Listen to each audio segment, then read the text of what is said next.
Hello friends, welcome back to my YouTube channel Shikshan Digital Academy. भारतीय राजनीतिक विचारकों की इस सीरीज के अंतर्गत अपने पिछले वीडियो में हमने देखे थे गोपाल कृष्ण गोखले के राजनीतिक विचार। आज के इस वीडियो में हम बात करेंगे राजा राम मोहन राय के राजनीतिक विचारों की तथा देखेंगे उनकी संस्था ब्रह्म समाज के बारे में। वीडियो शुरू करने से पहले अगर अभी तक आपने मेरे चैनल को सब्सक्राइब नहीं किया है तो इसे सब्सक्राइब करें, शेयर करें तथा बेल आइकन प्रेस करना बिल्कुल ना भूलें, जिससे आपको मेरे आगे आने वाले सभी वीडियोस की नोटिफिकेशन प्राप्त हो सके। तो चलिए शुरू करते हैं आज का वीडियो और देखते हैं राजा राम मोहन राय और ब्रह्म समाज के बारे में। सबसे पहले हम राजा राम मोहन राय की जो जीवनी है या उनका जो जीवन परिचय है उसके बारे में देखेंगे। तो राजा राम मोहन राय की बात करें तो राजा राम मोहन राय आधुनिक भारत के पुनर्जागरण के पिता और एक अथक समाज सुधारक थे, यानी कि समाज सुधारक भी थे और साथ ही साथ इन्हें भारत के जो पुनर्जागरण था उसका पिता कहा जाता है, जिन्होंने बाद में जो प्रबोधन था भारत में वो, इसके अलावा जो उदारवादी सुधार के जो आधुनिकीकरण के काम थे वो सब किए थे। अब देखते हैं इनका जीवन की अगर बात करें तो सबसे पहले हम देखेंगे कि इनका जन्म कहाँ हुआ था। तो राजा राम मोहन राय का जन्म 22 मई 1772 ईस्वी को बंगाल के राधानगर में एक रूढ़िवादी ब्राह्मण परिवार में हुआ था। रूढ़िवादी कहने का मतलब है कि जो इनके परिवार वाले थे वो पुराने रीति रिवाजों को ज्यादा मानते थे, और क्योंकि उस समय का माहौल ही इस तरह का था। राजा राम मोहन राय की जो प्रारंभिक शिक्षा थी वो फारसी और अरबी भाषाओं में पटना में हुई थी, जहां उन्होंने कुरान, सूफी रहस्यवाद और जो कवियों के काम थे, इसके अलावा जो प्लेटो और अरस्तु हैं उनके कार्यों के अरबी अनुवाद का अध्ययन किया था। बनारस में इसके बाद उन्होंने संस्कृत का अध्ययन किया और वेद तथा उपनिषद भी पढ़े थे। आगे बात करें तो 16 वर्ष की आयु में जब वो लौटकर अपने घर आए तो उन्होंने हिंदुओं की जो मूर्ति पूजा थी उस पर एक तर्कसंगत आलोचना लिखी, क्योंकि वो मूर्ति पूजा के विरोधी थे। वर्ष 1803 से लेकर 1814 तक उन्होंने ईस्ट इंडिया कंपनी के लिए वुडफोर्ड और जो डिग्बी थे उनके अंतर्गत उनके निजी दीवान के रूप में कार्य किया था। आगे देखते हैं, वर्ष 1814 में उन्होंने नौकरी से इस्तीफा दे दिया और अपने जीवन को धार्मिक, सामाजिक और राजनीतिक सुधारों के प्रति समर्पित करने के लिए कलकत्ता चले गए। राजा राम मोहन राय दिल्ली के मुगल सम्राट अकबर द्वितीय की पेंशन से संबंधित शिकायतों हेतु इंग्लैंड भी गए थे और तभी अकबर द्वितीय के द्वारा उन्हें राजा की उपाधि भी प्रदान की गई थी। अपने संबोधन में, यानी कि जब उन्होंने संबोधित किया था तो संबोधन में टैगोर ने राजा राम मोहन राय को भारत में आधुनिक युग के उद्घाटनकर्ता के रूप में भारतीय इतिहास का एक चमकदार सितारा भी कहा था, यानी कि ये कहा था उनको टैगोर ने। जब टैगोर कोई भाषण दे रहे थे तो उस भाषण के दौरान उन्होंने राजा राम मोहन राय के लिए ये शब्द कहे थे। अब हम बात करेंगे राजा राम मोहन राय के विचारों की कि उनकी विचारधारा कैसी थी। तो राजा राम मोहन राय पश्चिमी आधुनिक विचारों से बहुत ज्यादा प्रभावित थे और बुद्धिवाद तथा आधुनिक वैज्ञानिक दृष्टिकोण पर ज्यादा बल देते थे। उनका मानना था कि धार्मिक रूढ़िवादिता सामाजिक जीवन को क्षति पहुंचाती है, यानी कि जो धार्मिक रूढ़िवादिता से हम ग्रस्त हैं वो जीवन को काफी नुकसान करती है और समाज की स्थिति में सुधार करने के बजाय लोगों को और ज्यादा परेशान करती है। तो इसी क्रम में उन्होंने कई सारे काम किए। राजा राम मोहन राय ने इससे निष्कर्ष निकाला कि धार्मिक सुधार, सामाजिक सुधार और राजनीतिक सुधार आधुनिकीकरण दोनों हैं, यानी कि ये सारे सुधार ही आधुनिकीकरण हैं। राजा राम मोहन राय का मानना था कि प्रत्येक पापी को अपने पापों के लिए प्रायश्चित करना चाहिए और यह आत्मशुद्धि और जो पश्चाताप है, यानी कि जो भी उसने पाप किए हैं उसके लिए जो पश्चाताप वो कर रहा है उसके माध्यम से, मतलब जो पश्चाताप वो कर रहा है वो इस तरह से किया जाना चाहिए कि उसमें आडंबर और अनुष्ठानों की कोई जगह ना हो। तब है सभी मनुष्यों की सामाजिक समानता में विश्वास करते थे कि सभी मनुष्य समान हैं और इस तरह से वो जो जाति व्यवस्था थी उसके प्रबल विरोधी थे। राजा राम मोहन राय इस्लामिक एकेश्वरवाद के प्रति आकर्षित थे, उनका मानना था कि ईश्वर एक है। एकेश्वरवाद की जो धारणा थी वो उनको बहुत ज्यादा पसंद थी। उन्होंने कहा कि एकेश्वरवाद भी वेदांत का मूल संदेश है, यानी कि सिर्फ इस जो क्या कहते हैं मुस्लिम धर्म ही नहीं बल्कि जो हमारा वैदिक धर्म है उसमें भी एकेश्वरवाद की बात की गई है। एकेश्वरवाद को वे हिंदू धर्म के बहुदेववाद और ईसाई धर्मवाद के प्रति एक सुधारात्मक कदम मानते थे। उनका मानना था कि एकेश्वरवाद ने मानवता के लिए एक सार्वभौमिक मॉडल का समर्थन किया है, यानी कि अगर हम एक ही ईश्वर को मानते हैं तो पूरा जो विश्व है वो एक ही मंच पर आकर खड़ा हो सकता है। मतलब कि लोगों के अपने अपने जो देव हैं उनको अलग अलग वो मानते हैं, इसलिए लोग अपने आप को अलग अलग समझते हैं। अगर एकेश्वरवाद में ही लोग विश्वास करने लगे तो सभी लोग मिलकर एक साथ रह सकते हैं। राजा राम मोहन राय का मानना था कि जब तक महिलाओं को अशिक्षा, बाल विवाह, सती प्रथा जैसे जो अमानवीय रूप है उनसे मुक्त नहीं किया जाता तब तक हिंदू समाज की प्रगति नहीं हो सकती, यानी कि स्त्रियों के बारे में भी वो अच्छा ही सोचते थे। स्त्रियों की जो दशा थी उसको वो सुधारना चाहते थे। अब बात करते हैं हम इनके योगदान की बात करें तो सबसे पहले हम देखेंगे कि इन्होंने जो ब्रह्म समाज की स्थापना की थी उसने क्या-क्या कार्य किए। तो राजा राममोहन राय ने वर्ष 1828 में ब्रह्म सभा की स्थापना की थी, जिसके बाद में ब्रह्म सभा की स्थापना की थी। बाद में इसका जो नाम था वो ब्रह्म समाज कर दिया गया था। यह पुरोहितवाद, अनुष्ठानों और जो बलि आदि के जो क्रियाकलाप होते थे उनके खिलाफ था। यह प्रार्थना, ध्यान और शास्त्रों को पढ़ने पर केंद्रित था, यानी कि ये जो आडंबर वगैरह होते थे, जो अनुष्ठान वगैरह होते थे, तो जो बलि दी जाती थी, उन सब का ये विरोध करते थे। इसकी जगह पर ये कहते थे कि प्रार्थना करो, ध्यान लगाओ और जो शास्त्र हैं उनको पढ़ो, यही असली धर्म होता है। तो इस तरह की ये बात करते थे। इसके अलावा ये आधुनिक भारत में जो पहला बौद्धिक सुधार आंदोलन था और इससे भारत में तर्कवाद और प्रबोधन का उदय हुआ, यानी कि ये जो उन्होंने कार्य किए ये भारत में पहला बौद्धिक सुधार आंदोलन माना जाता है, जो ब्रह्म समाज के जरिए उन्होंने कार्य करने शुरू किए थे।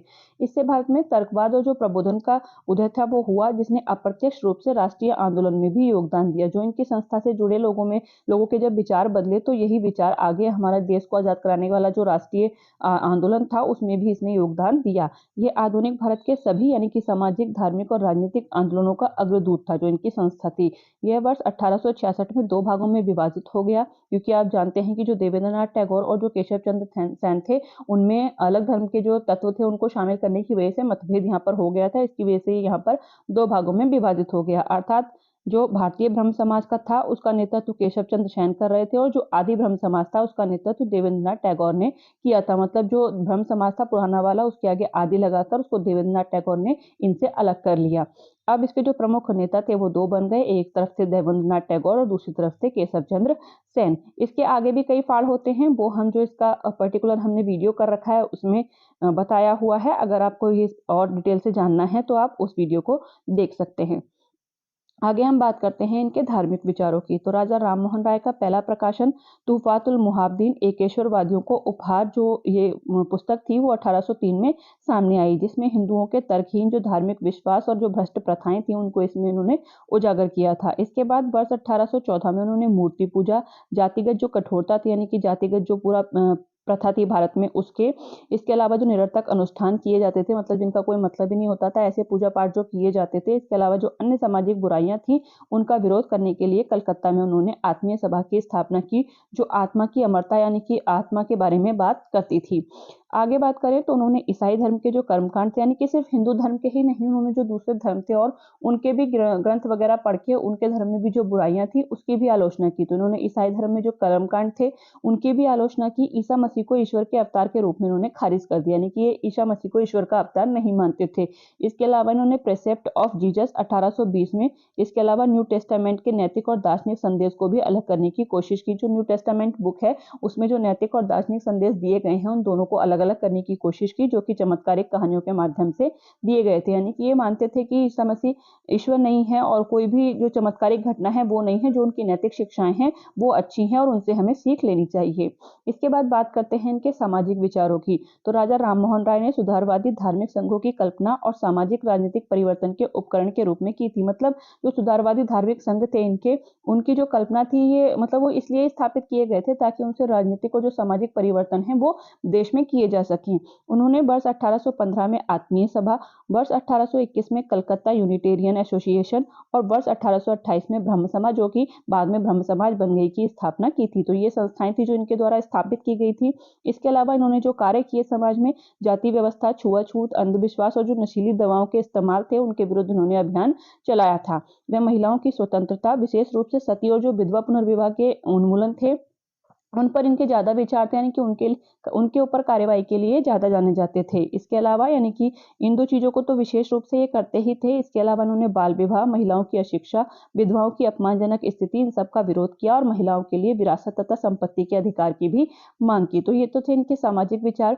आगे हम बात करते हैं इनके राजनीतिक विचारों की। राजनीतिक विचारों की अगर बात करें तो नागरिक स्वतंत्रता को ये बहुत ज्यादा महत्व देते थे। राजा राममोहन राय ब्रिटिश प्रणाली की असंवैधानिक सरकार द्वारा लोगों को दी गई नागरिक स्वतंत्रता स्वतंत्रता से अत्यंत प्रभावित थे।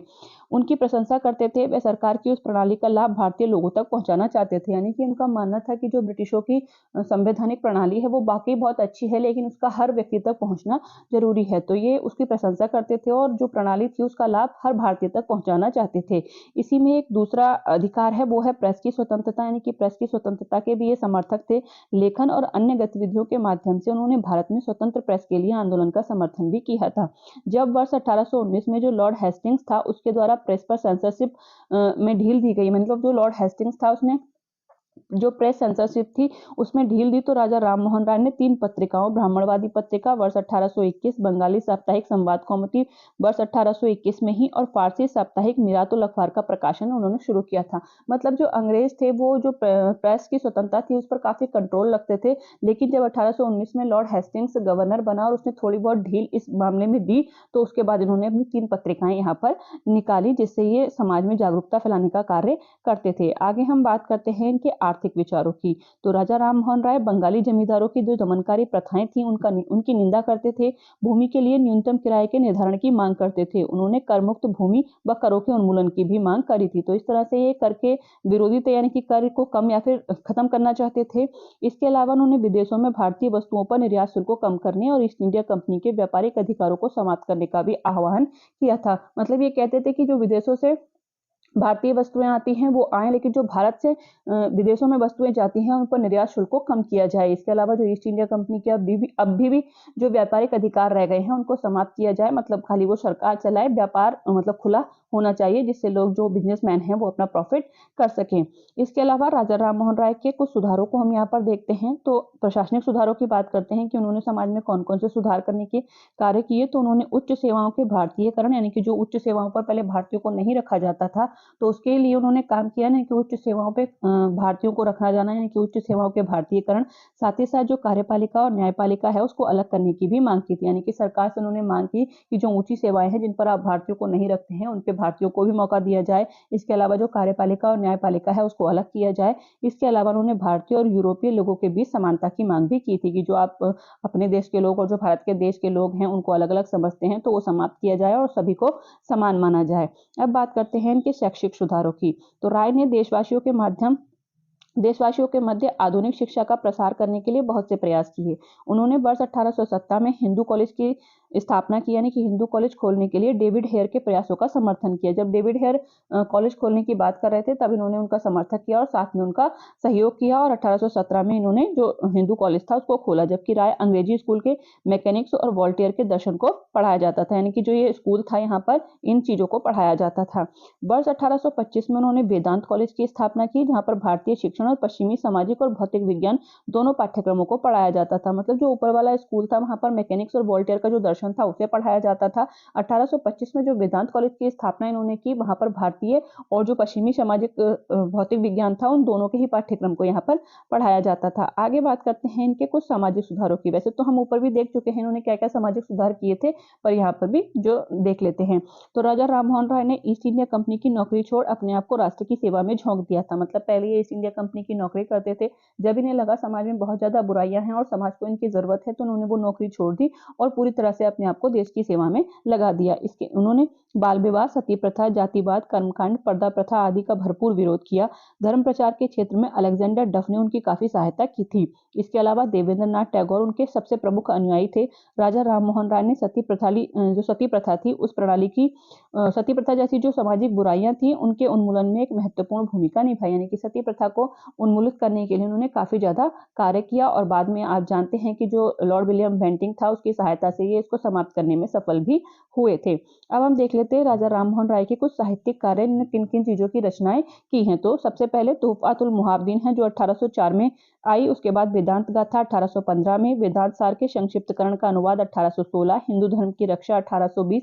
ये सब इनके पत्र पत्रिकाएं हैं जो ये समय समय पर अपने विचारों से निकालते रहते थे। The precept of Jesus to guide peace and happiness 1820, Bengali व्याकरण 1826, द यूनिवर्सल रिलीजन 1829, भारतीय दर्शन का इतिहास 1829 और गौड़ीय व्याकरण 1833। तो ये उनकी कुछ रचनाएं हैं जो उन्होंने समय समय पर प्रकाशित की। अब हम बात कर लेते हैं यहाँ पर निष्कर्ष की। राजा राममोहन राय अपने समय के उन कुछ विशेष लोगों में से थे जिन्होंने आधुनिक युग के महत्व को महसूस किया, यानी कि आधुनिकीकरण कितना ज़रूरी है उसको महसूस किया। वे जानते थे कि मानव सभ्यता का आदर्श स्वतंत्रता से अलगाव नहीं है, बल्कि राष्ट्रों के आपसी सहयोग के साथ-साथ व्यक्तियों की अंतर्निर्भरता और भाईचारे में ही निहित है। तो इस तरह से हमने इस वीडियो के माध्यम से देखा कि जो राजा राममोहन राय थे, उनके राजनीतिक, आर्थिक, सामाजिक विचार क्या थे, उन्होंने देश के लिए क्या कार्य किए, कौन-कौन सी पत्र-पत्रिकाएँ निकाली और सामाजिक सुधार के जो क्षेत्र था उसमें उन्होंने कौन-कौन से कार्य किए। अगर आप इसी तरह के और भी वीडियो देखना चाहते हैं तो बने रहिए मेरे साथ। Thank you for watching.